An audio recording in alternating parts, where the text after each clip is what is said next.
ថ្ងៃទី25 ខែតុលាឆ្នាំ2025ដែលត្រូវជាថ្ងៃថោះភ្លើងយិនឆុងគ្នាជាមួយអ្នកដែលមានឆ្នាំរកាធាតុមាសវ័យ45ឆ្នាំ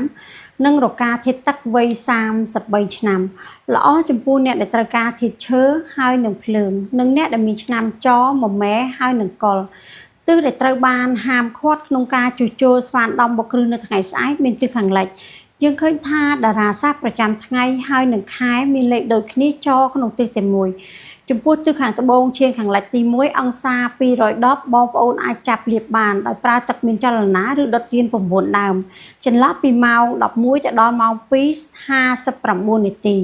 រីឯការធ្វើការសមាធិតាមបែបឈីមិនតុនជាសម្រាប់ថ្ងៃស្អែកមានទិសខាងជើងជាងខាងលិច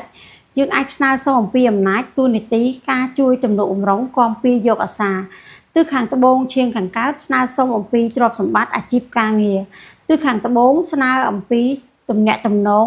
សម្ព័ន្ធភាពស្នេហារីឯទិសខាងកើតយើងអាចស្នើសុំអំពីសុខភាពក្នុងការធ្វើការសមាធិតាមបែបឈីមិនតុនជាគឺជាការបែរខ្នង